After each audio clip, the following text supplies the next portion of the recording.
It's a Mavs and Stars celebration. Where's your excitement level for both right now? And which is more likely to win their series? 877-881-1053. Mike, what is your Mavs excitement level?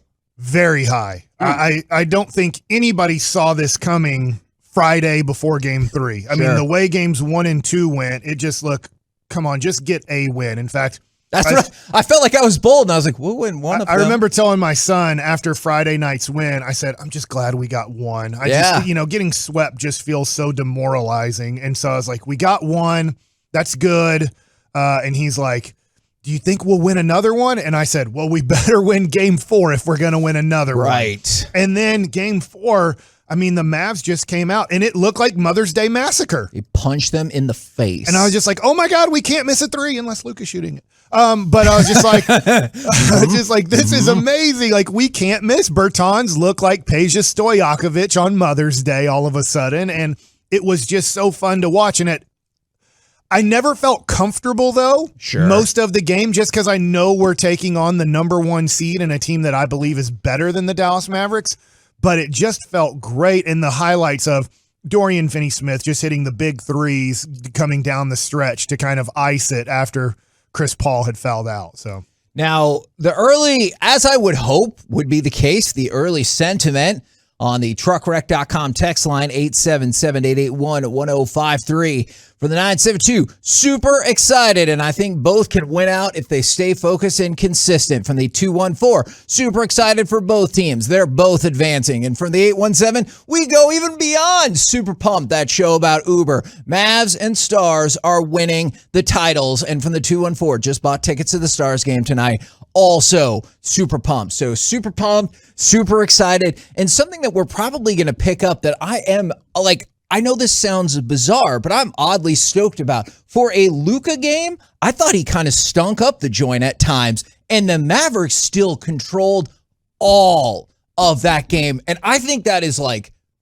really optimistic. Both games. Yes. He didn't play good in Game 3, and he didn't play bad. Like, the expectation of Luka, if he doesn't go for 35, 10, and 10 on somewhat efficient shooting, it's a bad game for him. Most guys would be like, oh my gosh. But for Luka, both games were not his best games. It wasn't led by, it wasn't, I guess it would be led by Luka, but at the same time, so many different guys stepped up. Jalen Brunson stepped up big time in Game 3. Dorian Finney-Smith and other guys, right? I mean, just the three-point shooting in general was a huge, boost yesterday. Defensively, guys are doing a good job. And, it's interesting because Chris Paul didn't have an effect at all in the second half. They were never able to try again Luka in pick-and-roll situation. Was that interesting to you Friday and Sunday? Is they never really got Luka involved too much in pick and roll situations after just totally destroying them in Game 2? No, absolutely. But I think this is harder to quantify. You talk about it all the time, especially when it comes to baseball. It's harder to quantify the defensive stats. But when you're watching, when I saw Bertans get involved in a play that ended up in a turnover, I was like, oh, this is going to be a good day. It just I know it's harder to quantify like points, assists, and everything like that, but it just felt like that defensive intensity pretty quickly was on a different level, not just from Luka, but across the board. Yeah, you get Friday, we're down 2-0, we're up 2-0 game. I mean, that happens 1,000 times in the NBA. The Mavericks, if we lose, our season's over. And for Phoenix, they felt like we are in the driver's seat here. And that happens to a lot of teams, and the Mavs took advantage of that situation. And then I thought, okay, here comes the Suns Game 4. But because of Chris Paul's foul trouble, they were never able to really get a comeback going that great in the second half because he could really barely play. With the Stars, who, by the way, in case you were like, well, the Stars are leading this series. Clearly, everyone has come around on that. No, Calgary is still a minus 160 favorite for tonight, but from the 915 for Game 3, the Stars crowd was loud. It was nuts. Way to go. I'm seeing predictions of Stars in 5, Mavs in 6. Look, I would love all of that, but I'll take any series victory at Just this to point. give you positive vibes for the Stars tonight, do you know what the line ended at going into Game 4? Ooh, no, I don't. Phoenix by 2.5. So it was a pick'em for Game 3, and then because they lost Game 3, they actually put it at wow. Yeah, they actually put it at a Phoenix victory was more likely. Wow. Okay. All right. So that was to make you feel good, right? Do you want to talk about what probably didn't make a lot of people feel good? Did you see the epic bad beat or maybe amazing win for gamblers on Saturday night in Stars and Flames? Do you remember what we talked about on Friday? We kind of made fun of them a little bit for the over-under of 5.5. You'd seen there had been 1 goal, there had been 2 goals. Like, they've been really low-scoring games. It was 3-2, and the over-under was set at 5.5. The Stars were ahead 3-2, but then Rope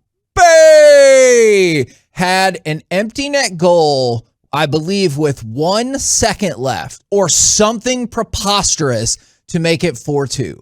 So if you had the over-under, you cashed in with less than 2 seconds to go. And if you had the under, my condolences to your bet right there. I was thinking about this. Joel Embiid, because he's brought the Sixers back into their series.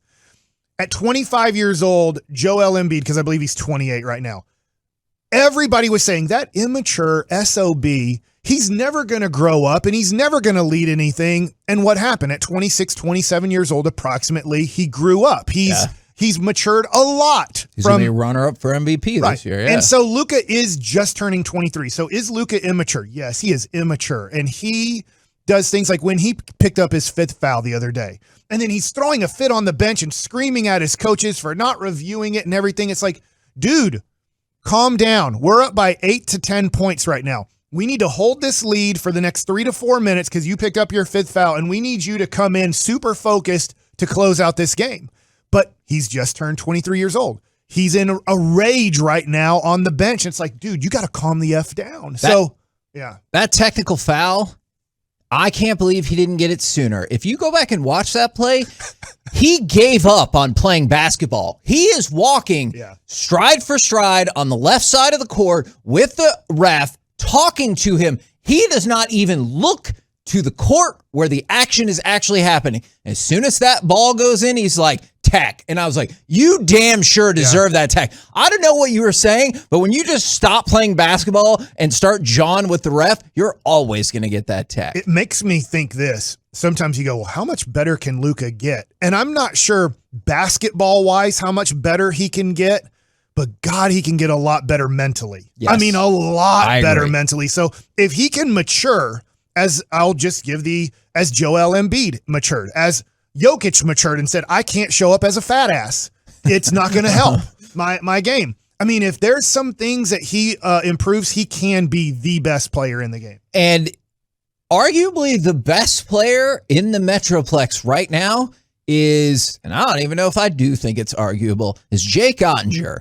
93 of 96 saves against. Good? Yes, okay. That is very good. He has a 1.01 goals against average, and maybe even more mind-boggling at the moment. He has a 969 save percentage right now. He just turned 23 as well. Now, I'm not saying he's going to be a staple of every first-team All-NHL for the next 10 years, but holy moly, that's your franchise goalie. What were the odds that Mavericks would win games 3 and 4 and Stars would win games 2 and 3 when we came back here? If I had bet on those, 25 to 1? I bet it's even higher than that. All 4 of them? Because the Mavericks were, That's a great question. If you parlayed all of those, holy cow, I would have come in a different car today. Yeah.